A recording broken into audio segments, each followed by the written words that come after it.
Right, you join us on Saturday, the 12th of February. Is that right? I want to say the 12th.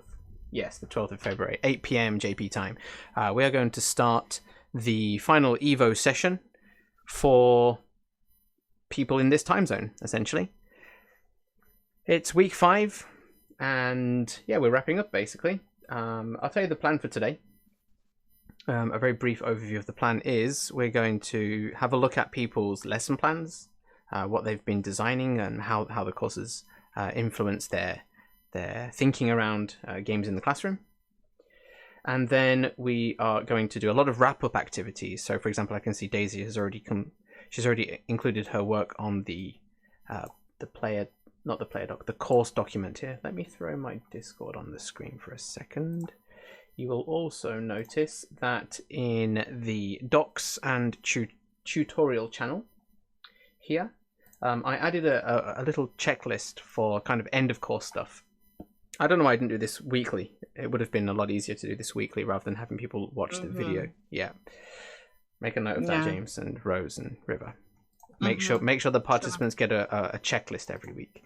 So the checklist this week is that we're going to give feedback to 3 or 4 other people's work. Now, what we mean by this is, I guess I could add the folder link here as well. That would make it easier. Look at me, making things very easier, much easier. Home, much easier. Folder. Very easy, much easier. So the idea for this course is that you get a certificate of completion. You get 2 certificates, actually. Rose, I'm going to have to move this out of the way because we've got the EVO mod chat. I don't know if everybody wants me to reveal that, but here it is. No. Let me just get the one that... Here we go. This is the EVO template from EVO themselves. Can you see this on the stream? I believe you can. Can you see this, guys? Yes. Okay. Yeah. So this is the EVO template for this year, and I'm not sure. Maybe I just like make a text box and add your name and the LLP stuff here.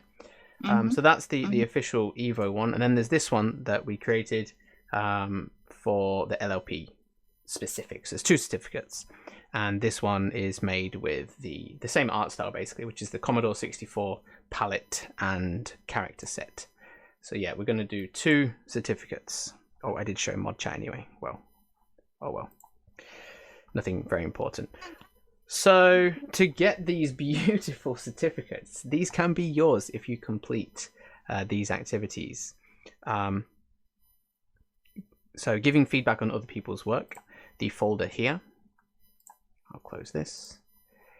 You'll notice that actually what we've done here, well, what I've done personally, is to change the list of worksheets to be in last modified order. So we know that who is still active, basically. At the bottom here, you'll see, look, this was made in January the 11th and hasn't been touched since. So we know that.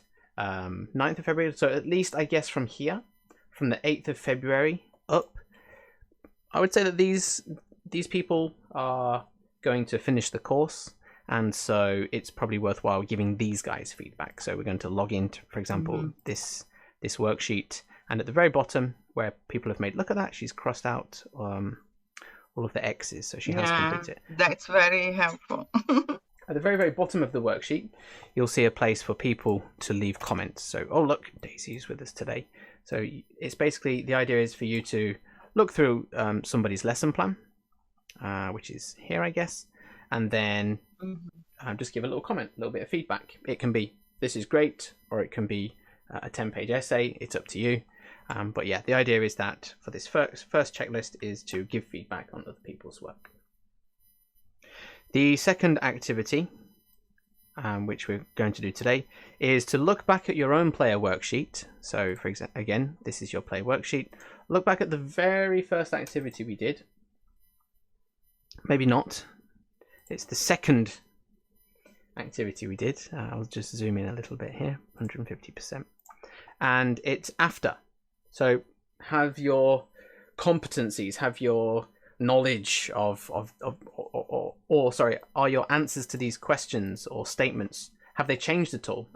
So it's just to see if your ideas have changed, and then maybe just leave a comment here. So this is, again, not just for us, but for you personally to see, where you're still wondering what you need to work on, or, what we've taught you or anything like that. So that's the next activity. The third one on the checklist here is to add a link to your worksheet on the LLP course content. And this link should go directly to it. Again, Daisy's like, I've done all this. I'm just going to check Instagram for a while. I don't blame her. Because this link, it opens the document up to page, what is this? Page 35 of the course book. And we'd just like you to add your worksheet, a link to your worksheet on this document. And I'll do this for you, Daisy. Just check here. Well, actually, I'll let you do it yourself.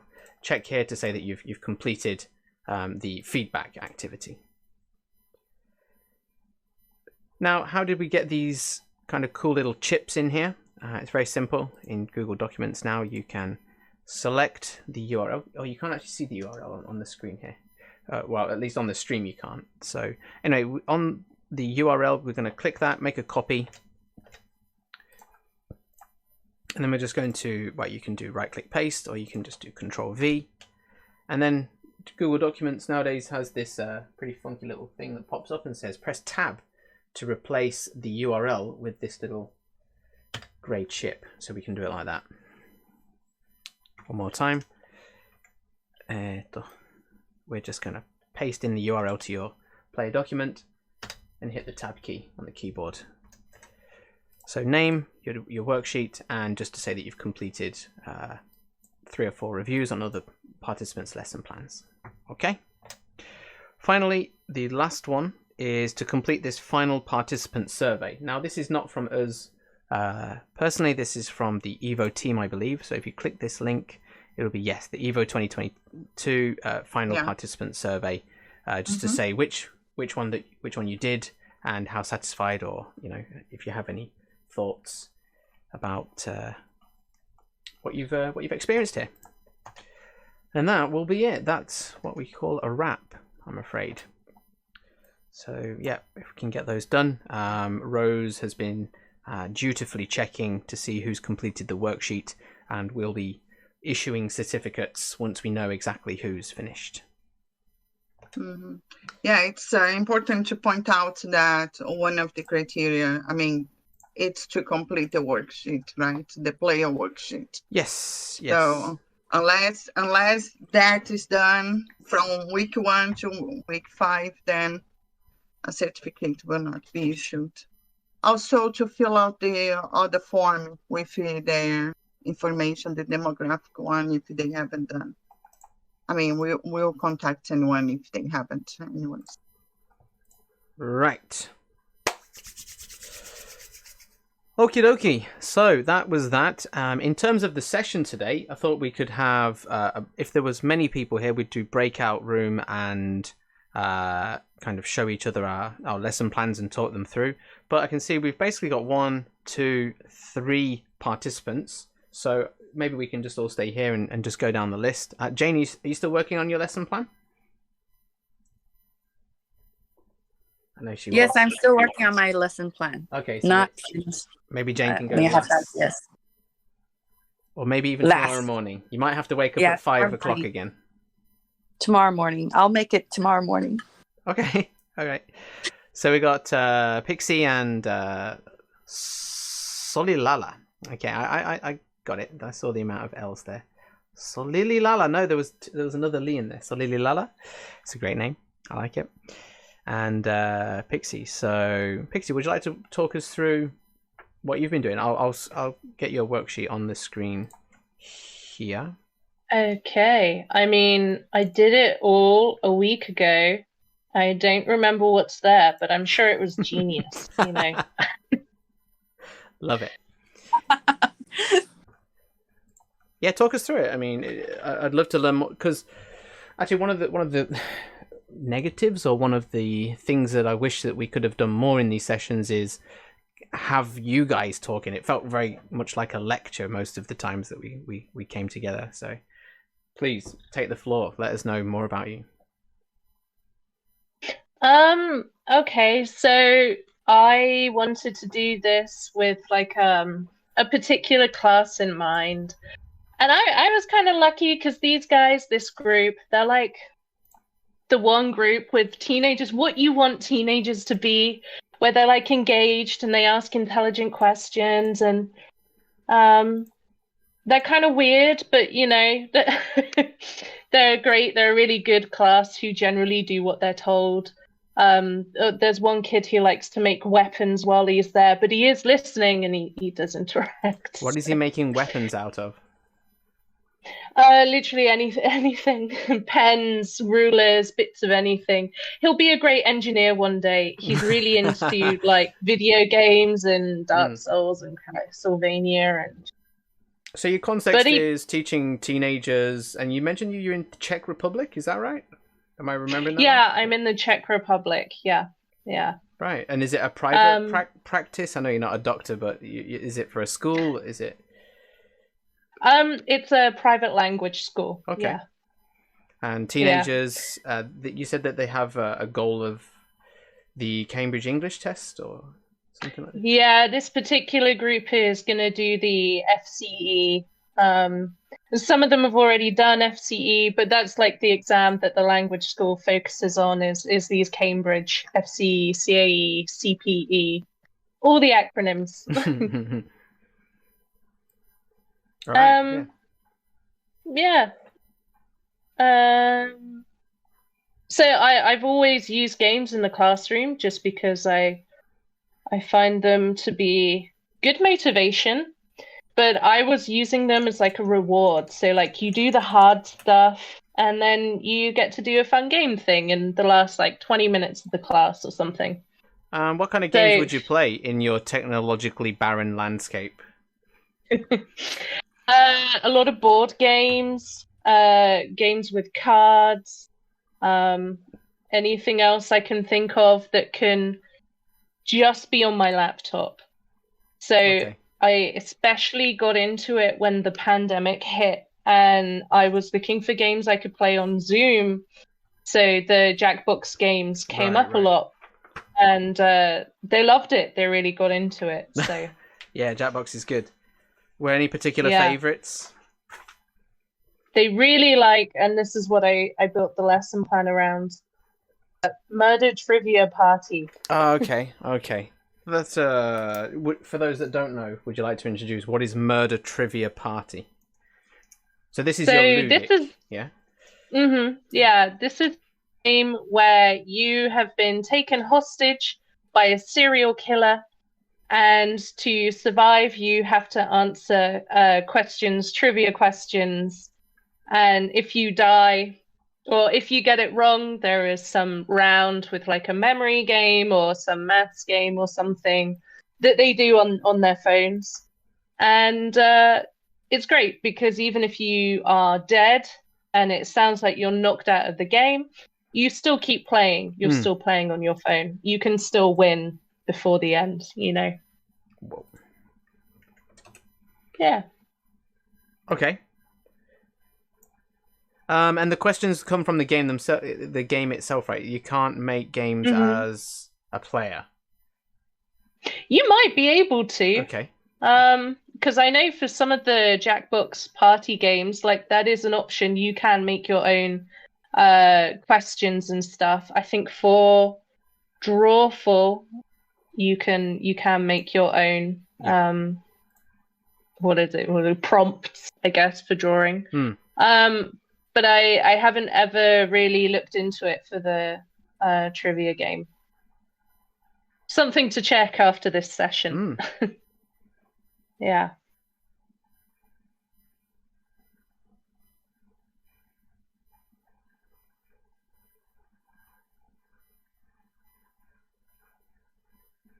Okay, I'm just reading through here then. So the materials we talked about, Jackbox Party with the Murder Trivia Party game, which is basically a quiz game where prompts come from the game itself and you answer on your smartphone and you go through. Okay, so the goal. You've been taken by a deranged trivia-loving serial killer. You're in his house of terrors and you need to answer multiple choice trivia questions to stay alive. Okay. Ghosts can still play. Rules. Okay, so this is explaining the rules. If the contestants get an answer wrong, they'll have the chance to stay alive by completing a mini game. Okay. So this is about the game itself. This game is pretty tough, and it's supposed to be. There's a lot of obscure pop culture questions. Okay, interesting. I can see where you're going to go with this, I think. As well as literature, geography, science. Okay. Students can learn a lot of random facts. Teachers can encourage them to follow down the rabbit hole and learn more about it. Interesting. Okay. All right, your lesson plan. Yeah. So basically, the aim of this is talking about instructions and also discussing and problem solving.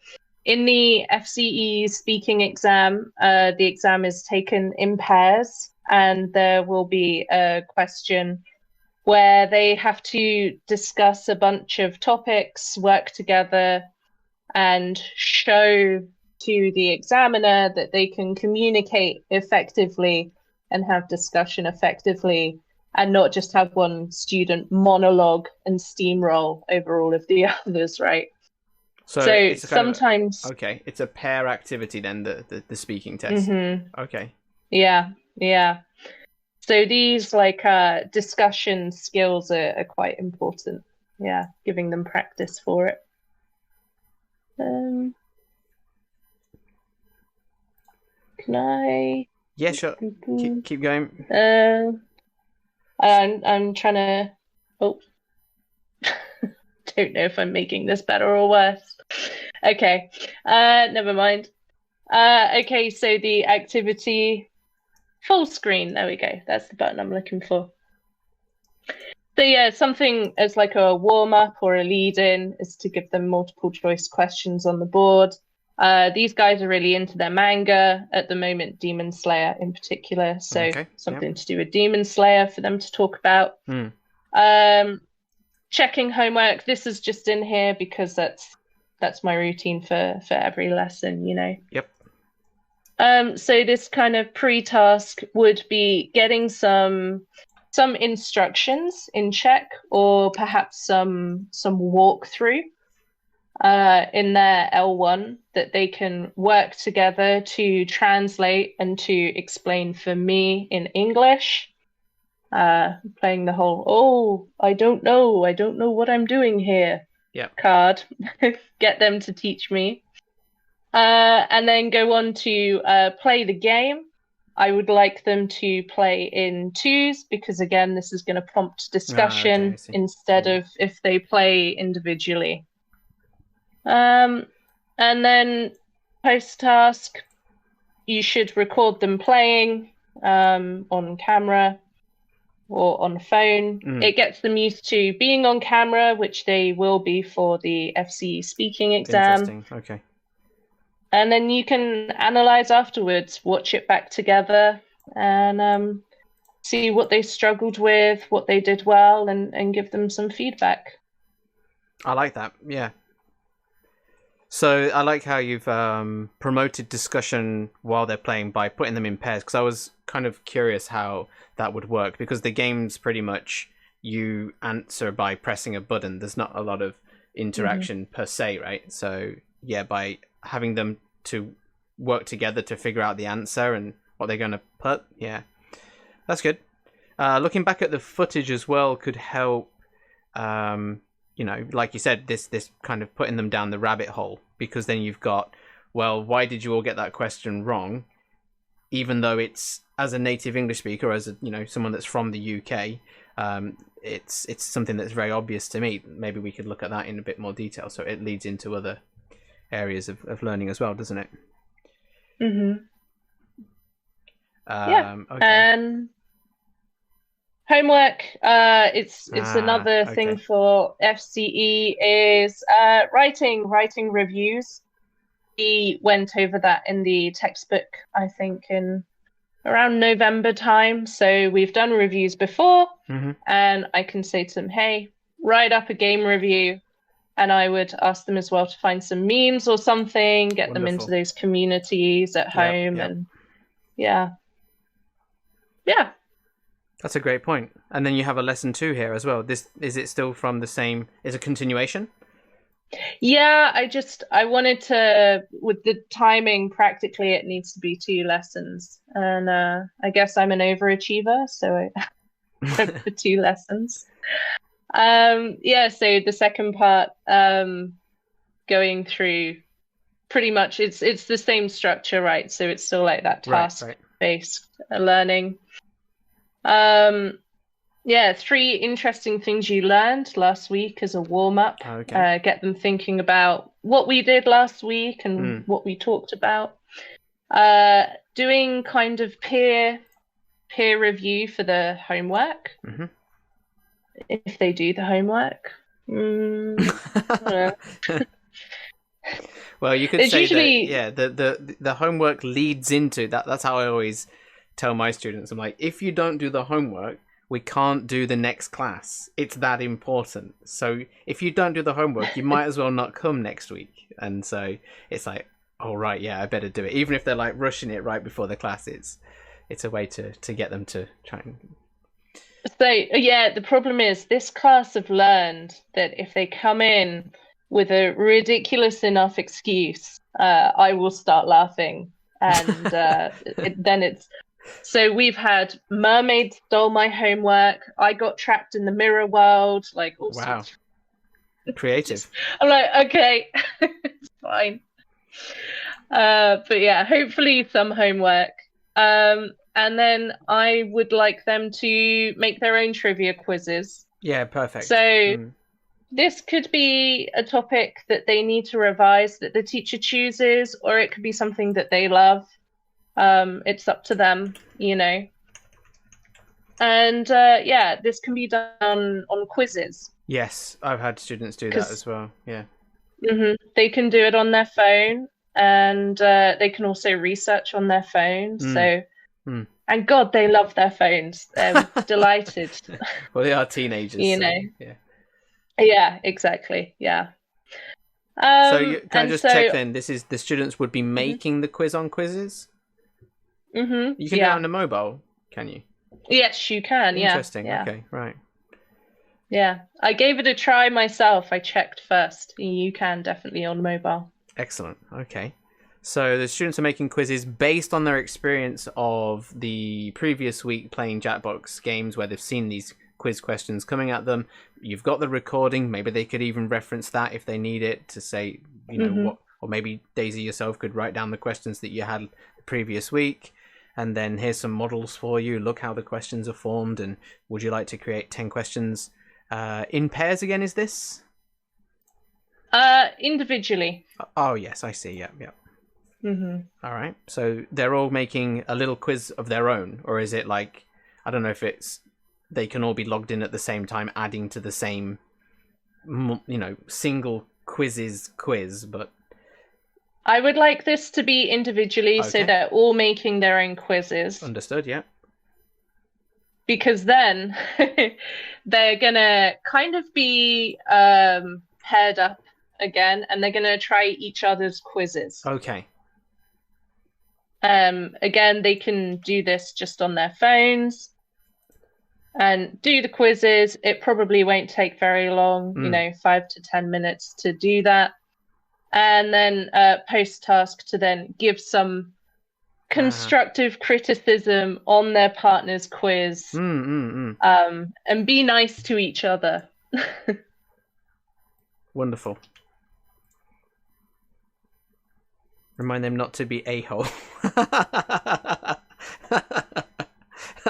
Kids can be cruel, you know. Absolutely. Your quiz was rubbish. Actually, funny story. Yeah, I had Japanese students make a quiz about a particular manga that they liked for Reddit. They posted it on Reddit to see what this particular manga subreddit thought of their quiz, and they had loads of spelling mistakes in, and they had questions where the user had to input the answer, and because they'd spelt the answer wrong, they just got eviscerated on Reddit. They were like, "This quiz is rubbish!" Like all of the comments were just so negative. So they had to remake it and do it again. And of course, it was, again, a learning activity. But the second one went okay. But yeah, kids can be assholes. Yeah, that's... yeah. Reddit can be assholes, yeah. Yeah. So yeah, the homework for that session would then be to try the other quizzes from the class.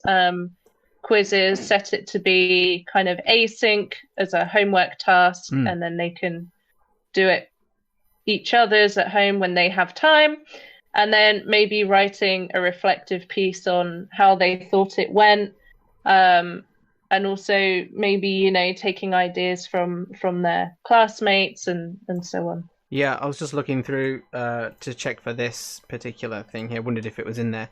The fact that they could use topics from the textbook already, because that's going to be useful for their actual tests that are coming up. So it's linking the real world. You've got this test coming up, but we're kind of linking it with this game that we've played, and you're making your own quiz now. Yeah, it's fantastic. It's really well thought out. Have you done this already, or is this your first time? No, I just thought of this last week. Daisy, you need to do this. Take photos of them in action if you're allowed to.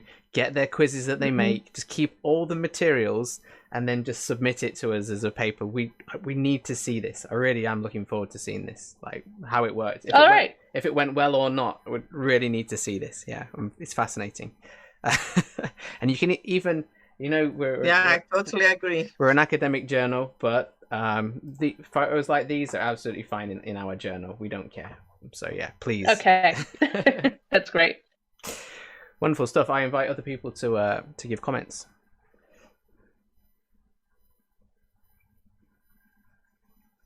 Have you experienced quizzes, Catherine or Rose? Is there anybody else here? Let me check the Discord. Yeah, I use quizzes quite a lot. I've been using it for about 3 years now, and it's pretty nice because nowadays you can use a lesson. They have the lesson just like Kahoot as well, the option, but then you lose the power up capability. And with the quiz, it's really fun because it can be customized. Yeah, I mean, like, it's not just about points, but also about giving choices and some, they get some perks there that is really nice for the learner when they play. So it's better than Kahoot in that sense. And students really love it. So I'm sure you're going to, do well by, and they love creating it. Yeah, right, yeah, that's a good point. We had, in 2020, I worked with a school. We had like this event, a week of games, and students, they actually hosted games online. And one of the resources they chose to create was quizzes. There was like a Kahoot session, quizzes session, and we had Minecraft, we had other things. Drawing games and stuff, and the students just loved creating, hosting it. So they're gonna have lots of fun doing this. Yeah, it's really enjoying it. It's really wonderful. I think the idea of them experiencing it via Jackbox first, and then making their own is a great touch as well. It's that very kind of step-by-step touch. So yeah. And also gives, sort of like makes it meaningful because it connects with us a game, that is actually a party game. So it's not just about doing a quiz for the sake of the quiz, but it kind of like they start seeing the value of it. And I really love how Daisy connect like a lot of the objectives from the FC to blend into the lesson plan in such a way that looks everything so natural, and pretty meaningful. But one thing, I'll tell you what, her head's not going to fit in that image in a minute. It's going to be so big. Yes. If only I had 4 hours to plan all of my lessons, like this, yeah. No, but yeah, I joked. But yeah. I was just going to say that one of the things with I've used this strategy of asking students to create quiz and then playing quiz, kind of like teamwork quite a lot throughout the years. But one of the things that needs to be done is really like And I like to add to my classes the role of editor. Okay. So I don't tell the students I am the teacher at that moment. It's like I talk to them about being a writer in any language, and then the teacher becomes the editor. So they need to submit it to the editor to check if everything, proofread it, give them feedback. So one of the things I don't recall if I read this in your plan, was if there was like a moment where you're going to manage or you're going to do. So I would say they perhaps do it in a document first, collaboratively, where you can actually follow the progress and instantaneously give feedback, and they will correct it. Then they would go and add that to the quizzes. So make sure that they also, get a good language practice by accessing each other. I don't know, maybe something. Yeah, no, I like that idea. Yeah, with the document, kind of Google Docs is something that, like, sure, I knew it existed, but I really never used it much until the last 5 weeks. Really? Wow. So now, if you've learned anything wonderful. on this course, you've learned that Google Docs are wonderful. So there you go. Wonderful collaborative work. Wonderful. You can even like create, very simple sort of template just to give them sort of like create a table, and then just like a question 1, question 2, question 3, and leave the blank space just for them to like talk, decide, or they can do it like everyone adds one question. I mean, if they are doing pair group, and you can just look in a different document, and then you give feedback instantaneously. And once it is good to go, you just then they pass to the quizzes. As an alternative to what Rose is saying, I think that the way that it's set up right now is pretty good, though, because they can make the quizzes and make those mistakes in the quizzes, and then get feedback afterwards, and then if need be, maybe do it again one more time. It's just. Or maybe even asking for peer correction, like if you spot any mistakes, and maybe you could gamify that. Like that. It's like the person with the most. It depends on the profile of the group. Fails. Yeah, it always depends on the profile of the group, right? So great stuff. Though. Catherine, sorry, we've been blabbering on. Catherine, do you have anything to add?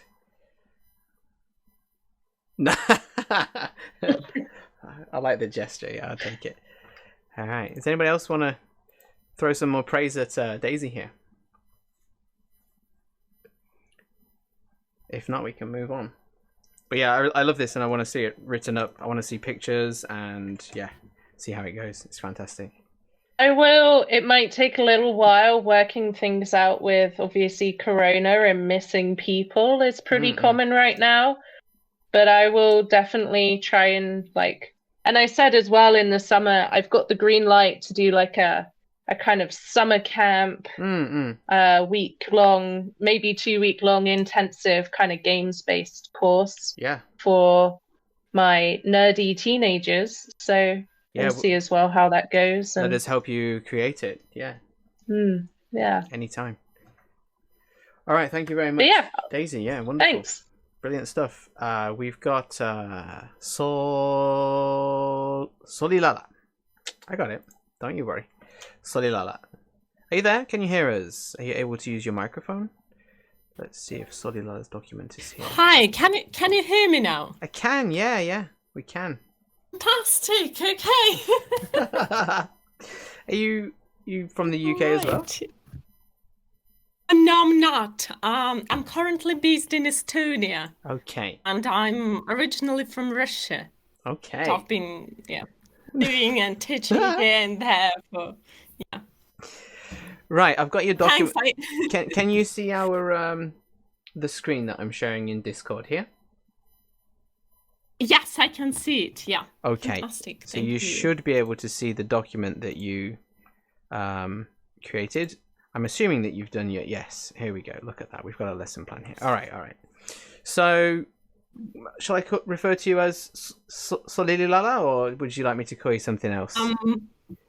Yeah, I mean, my actual name is Elena, so you can call me Elena. It's probably easier to pronounce as well. All right, Elena, please tell us about your context. Who are you? Where do you teach? What? Who? Yeah, go. Okay, so I'm currently teaching in several different contexts, but one of them, and the one that I prepared this lesson plan for, is actually an IB school. So I teach this international baccalaureate IB curriculum, and it has this literary component. So the course is meant for basically for non-native speakers, but still we have this literature component there. I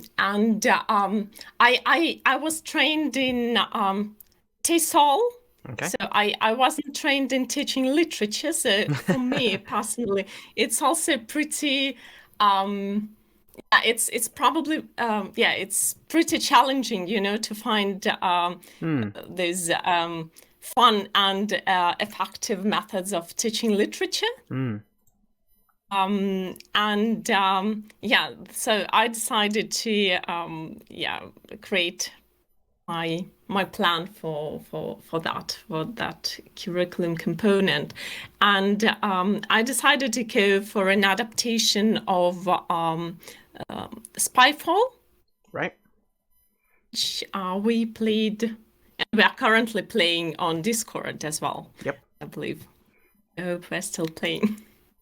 I missed my turn, so It's all good. sorry for that. Yeah. So basically, this is what I would like to do. So we are currently reading Lord of the Flies, Oh, okay. Golding. So there are a lot of locations there, and there are a lot of interesting. characters. So I decided that we can play this Spyfall with the elements of role play. Fantastic. I'm in love with it already. And basically that's it. So I decided. So the thing is that at the end of the course, my students should give short oral presentations based on previously unseen extracts from the novel. Okay. For that, they should be able to know the context very well and know the novel very well. So know the text itself, where so they need to identify where this extract comes from, Yeah. which stage of the plot it is, and so on. And they struggle with that, actually. So I decided to help them a little bit and make it fun. Yeah, it's wonderful.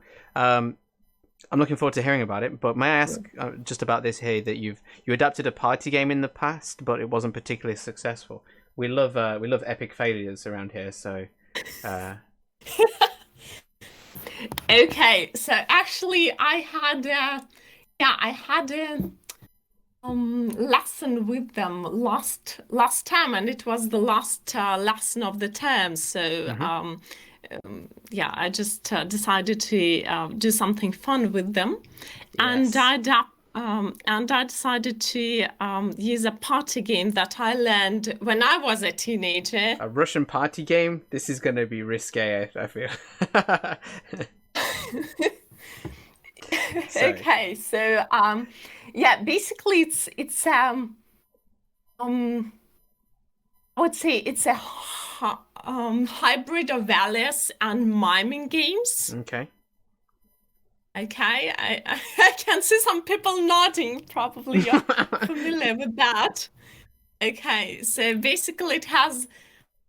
So basically, in the original game, players come up with their own words, nouns. Could be proper nouns, could be just nouns. Explain, and then all the words are given, are put into a hat. That's where the actually that's why the game is called The Hat, I think. Okay.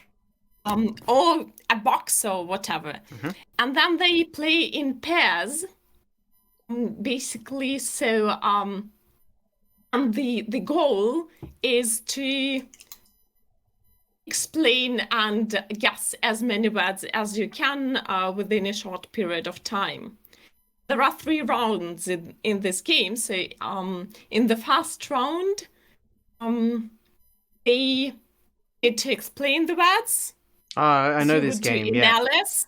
This, you know what? The second, You were describing this, and it reminded me of something that exists. There's a commercial game. It's called Monikers. Okay. Monikers, which is based off this. Monikers. It's called Monikers. It's essentially a box full of hundreds of cards, and it's like you were saying. There's a noun. The first round you describe it using a lot of words. Is that right? Yeah, that's right. And then what's the second round, may I ask? Second round is just miming. Oh, just miming. Okay. You just show it without saying anything. And then the third round, by which the players are well familiar with the words, is saying one word, describing this object or concept Right. using just one word. Okay. The way that I know it is the other way around. It's full explanation, then one word, then no words, only miming. Yeah. Okay, great. You could totally do a Lord of the Flies remix of this as well, right? I tried to, but actually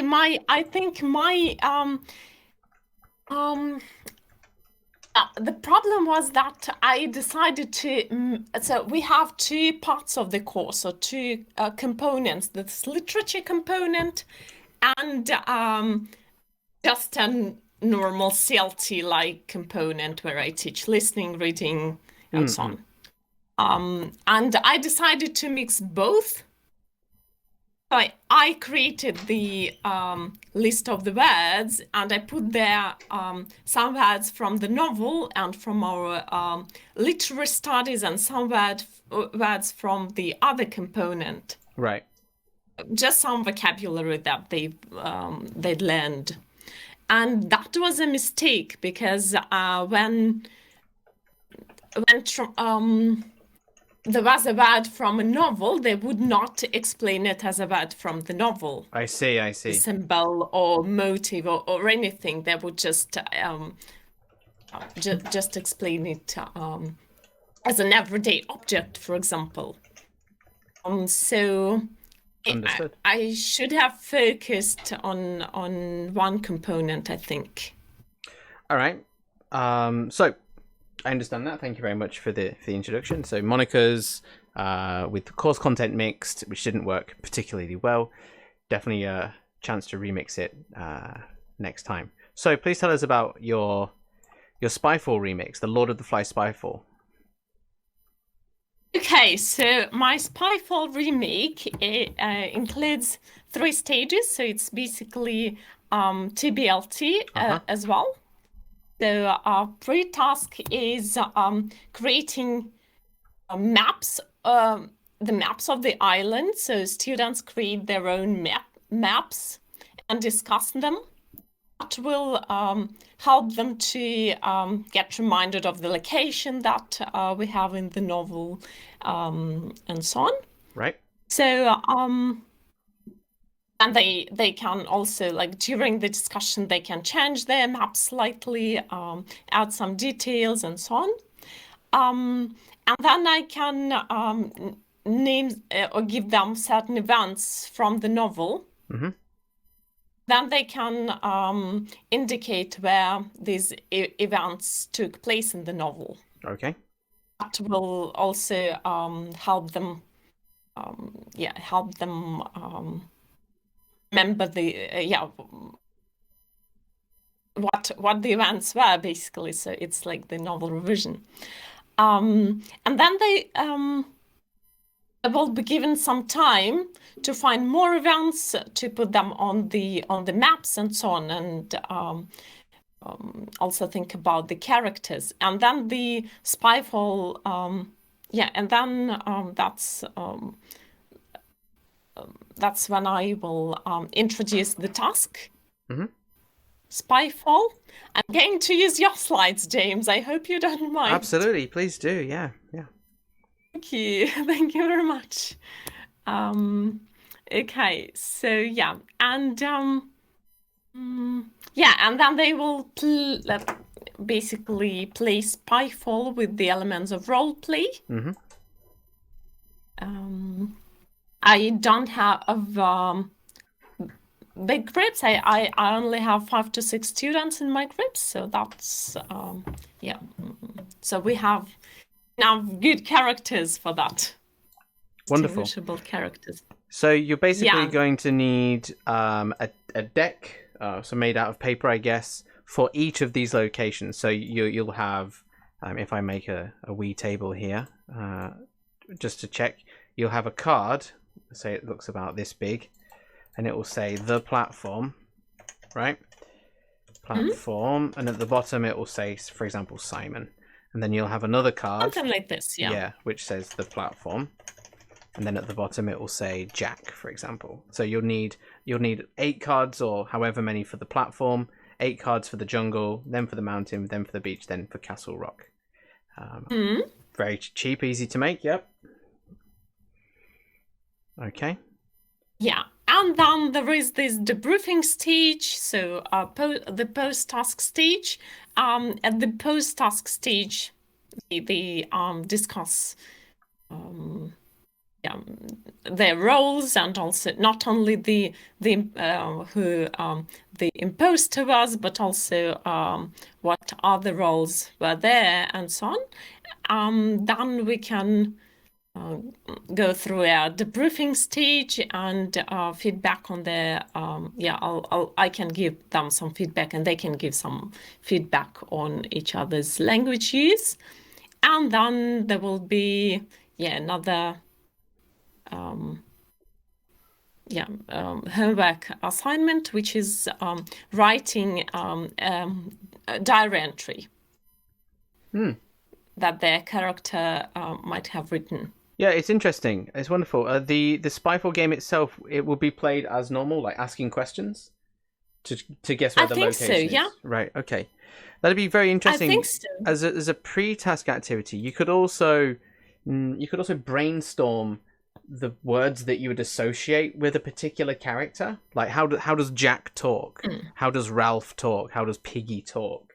What are the particular, idiosyncrasy, or what are the characteristics of these particular characters before they play, in order to then role play more successfully, perhaps, as an additional activity. Thank you. Yes.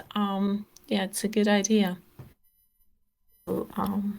Yeah, but it's like maybe doing character profiles here, being how do they talk, how would they act at particular no, you couldn't do that, because then you'd give it away straight away. If I can't remember where Piggy gets killed, but let's just say Piggy gets killed on the beach, and then you get the beach and you're Piggy and you're role playing, and you're like, where am I? And it's like, okay, we're at the beach. So I think you can only really focus on the words or the way that they speak rather than their emotion at that particular place, because that would perhaps be too much of a hint. But yeah, interesting concept. Okay, any questions and comments from people? Thank you. Wonderful. I have a question. Is there any language teaching involved? Like, would you like to teach anything throughout your play? When you have a lot of characters, there is much description of them. Would you present that as a language, or would you like to ask your students to develop those characters based on the book?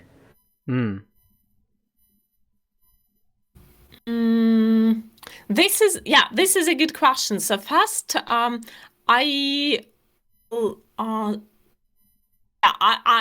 must say that I haven't planned anything specifically language related, just because it's like, for me, it's like a separate part of the curriculum. I can't probably think of, I tried to think of some language input here. So, for example, they could ask these questions using, I don't know, the second conditional or the third conditional that they sometimes struggle with. But I did not, I did not plan specifically for that. Yeah. Oh, good. But it's a good idea, and actually I like that second idea as well. Thank you very much. Yeah, I'll take a note. But yeah, it's a fantastic idea to, review the novel. Very interesting way. It's like, just read it again. Nah, we're going to play Spyfall. Like, yeah, cool. Much more entertaining. Yeah, I mean, it's just, it's like, sorry, I don't remember your name. Daisy? Yep. Daisy, right? It's like Daisy said, also in her plan, like if you just give some homework, and most of them will turn up not doing that and not having done that, and and that's what happens with my students as well. So so I think if I just ask them to reread the novel, it demotivate them, and if we something fun instead, hopefully it'll motivate them more. Although I don't know, I don't know how it will work out. I hope it will, but I wonder if you could get students to remix it as well, or make their own version, like with new locations, new characters. I don't know if there's any more characters or locations. But... Yeah, this sounds wonderful. I'm looking forward to seeing this in action. Anybody else got any comments? Oh, yeah, go. Sorry. Yep. Yeah, I'd like to say that I really, I'm amazed. I'm always amazed at how teachers are so creative and use the pedagogical knowledge to actually connect, things, even if they are unsure of, like, not, that sense of confidence is still building up, but it's still, we need to have this certainty in ourselves that we can actually do these connections, create these connections through what we are learning, how to apply, and, gain new competences and so on. So I really congratulate you because, I really loved how you actually, use something like you said that was really hard for you to work with the literature. I'm not a literature teacher either. So, but this, when you said like using Spyfall to connect with the character settings, and this is really important when we're working with stories with our students, we always start up with the background information about the story, right? Where, what, who, that kind of thing to help build up into the plot, the storyline. And I think you did a wonderful job by doing these. And I really, like the way you thought here. And I think just, the way you're going to use the Spyfall to actually build up that knowledge into the story that your students need to read, it's really helpful. It scaffolds for them. It's motivating, for them to really go into the story, but doing something else is just to read and doing some comprehension. So I think you're really nice that you were able to do this connection. I'm also blown away. So that's really nice. Congrats, Elena. Thank you. Thank you very much. And also, I wanted to I closed it. Just closed it. We can still hear you. Yeah. So it's about this remixing. I can probably give them just one set, and I can probably just create one set of cards. Yep. One location, then ask them to create other sets for other groups. Yeah, like a model, again, from a task-based teaching perspective, model what you want them to do, and then it's easier for them to copy it rather than just giving instructions, right? So, yeah, wonderful. And also, Actually, sorry to interrupt. No, I was just going to say that actually by doing this, you getting them to go in more and more into the story, because they need to know it to actually produce, to create, and that will consolidate more into the memory. What they need to know about this story. So instead of giving, because there is always distinct between receptive skills and productive skills. Like when you are watching a movie, when you are reading something, it's quite different in terms of memory connection that you make if you are trying to actually talking about the story, and you're kind of like you create stronger memories about, remember more. One thing my son told me when he was 6 years old, when we were watching a cool movie, I think it was, Avengers franchise, and that stuck with me forever, was he said, "Mom, this movie is really awesome." Yeah, sure.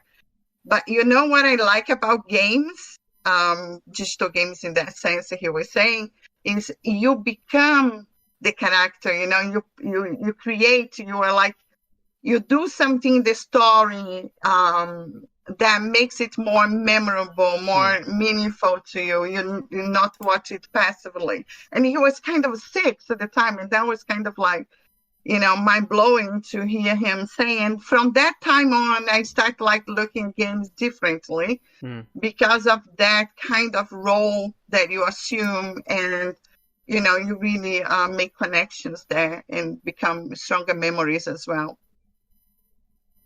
Yeah.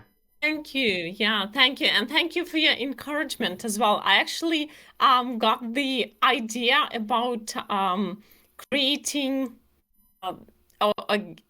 letting students create these new versions from you, from other from your lesson plans, because for example, I've used quizzes quite a lot as well, but I've never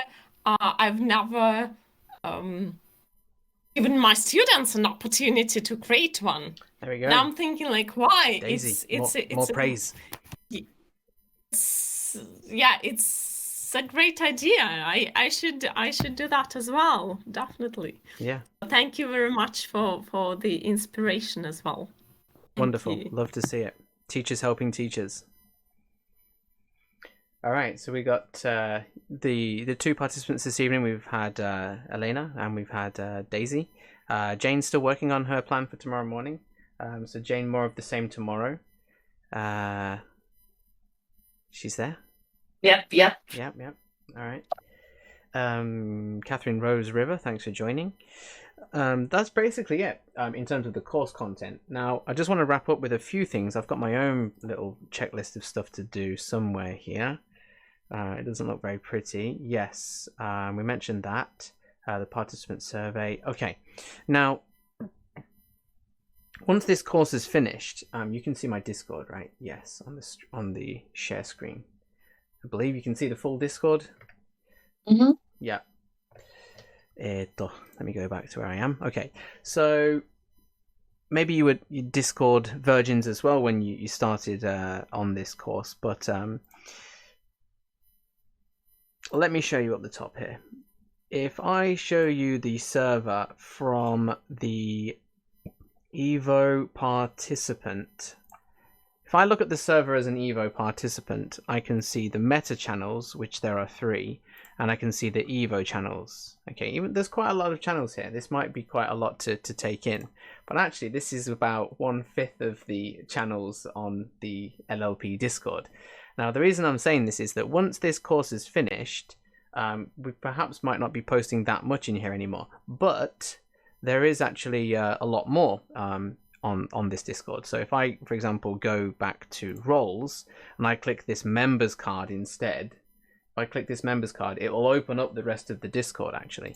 So for example, if I just I won't put in the editor, I'll put the author role here. So if I put in this author role, you can see that things are starting to open up.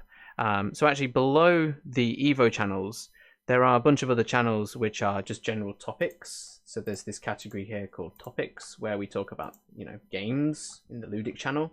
We talk about language stuff in the language channel. We talk about pedagogy, playground items, books, game design. So there's basically a bunch of other channels. Minecraft teachers, which we actually Nat's in there talking as well right now. Music, off topics, the podcast stuff, research, blah blah blah. So what I'm trying to say is that once the Evo is finished, if things start to become a little bit quiet around here, it's probably because people like myself, like regular members, will be chatting in these other topics channels. And what I'd like to say is that if you are interested in sticking around the LLP Discord once this course is finished, then pop yourself over to the roles channel. Of course, feel free to press these to give yourself Ludic, language and pedagogy roles as well, but also hit the members card and you get access to the rest of the Discord here, where we're not that busy, but you know, we chat occasionally in these other channels, you know, talking about gamification and things like that. So that's one thing I needed to mention.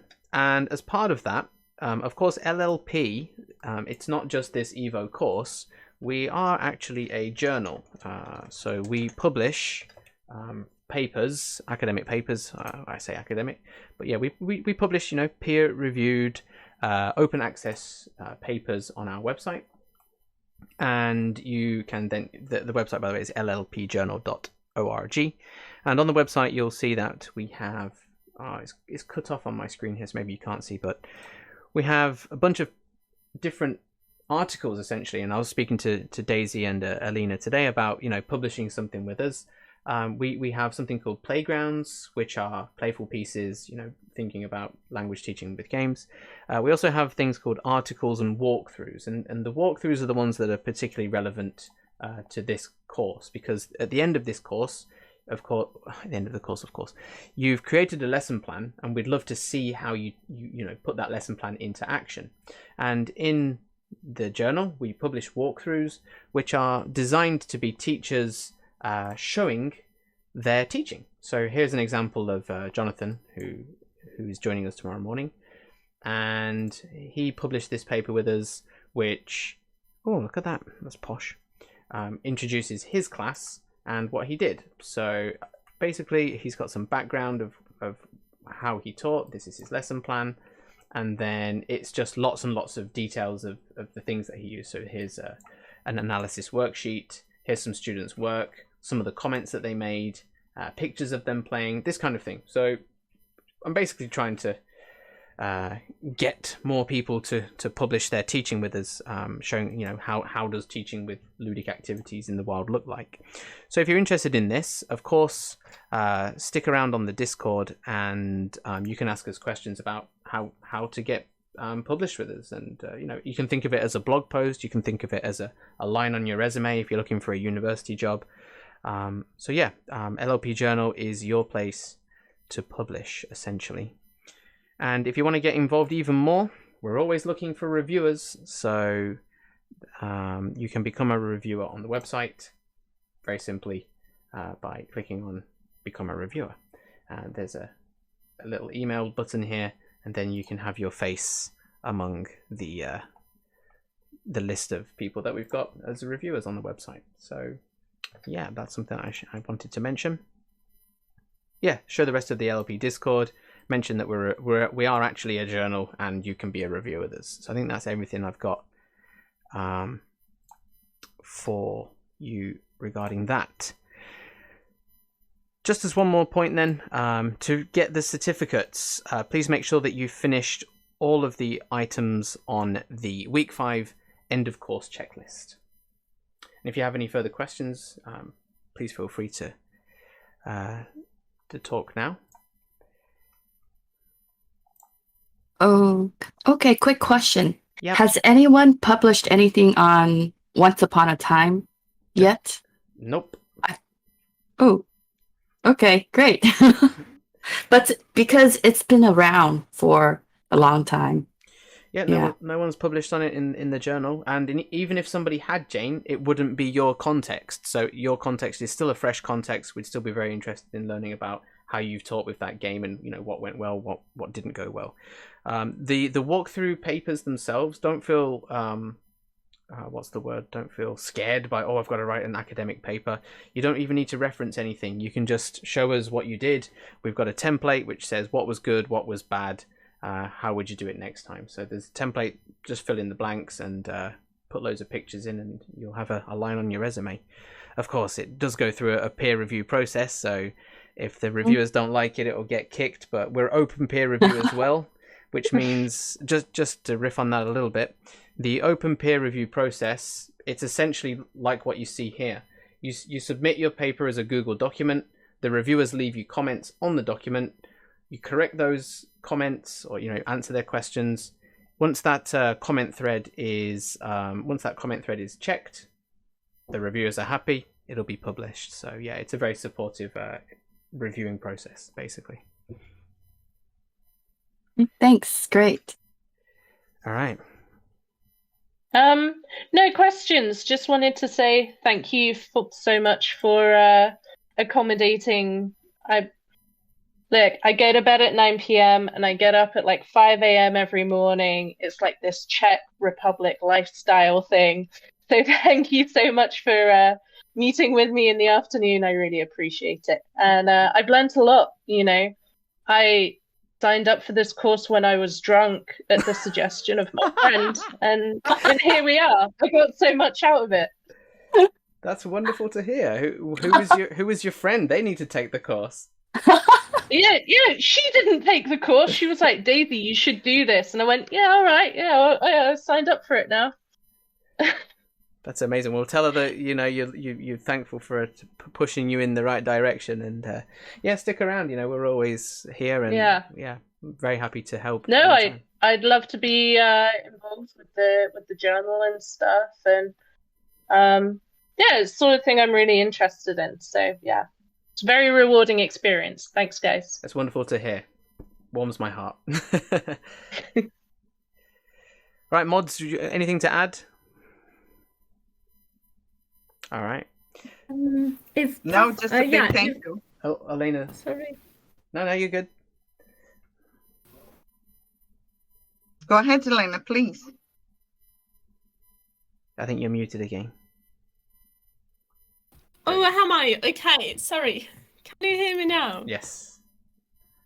Fantastic, thank you. So I just wanted to say thank you one more time, and also I would like to say thank you to all the other participants, because it's been really inspirational, and I'm going to check all those different articles in the afternoon and just go through them to get even more inspiration.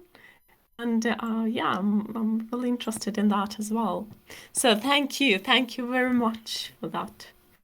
Excellent. Thanks. It's been a fantastic experience. Well, look at that. All right, let's finish on a high, guys. This is the end of the course for these two participants. We'll probably do it again next year, so if you want to take it again, always do. But like I said, the Discord never closes. Notifications are on mention only, so you won't be buzzed every hour of the day. But yeah, if you have any questions or anything that you'd like to add, like a new game that you found, or if you want to work on a paper but you don't know where to start, let us know and we'll help you anytime. So yeah. All right, so from me, for some reason, lead mod. I don't know why, but I'd like to just say thank you to my own mods that have helped me so much through this. Catherine, River, and Rose. Thank you so much for your support, and especially to Rose for saying you should give this a go, because Rose introduced me to the idea of doing the Evo. So yeah, happy days. Onwards and upwards. All right, I'm going to stop the recording before I get too emotional.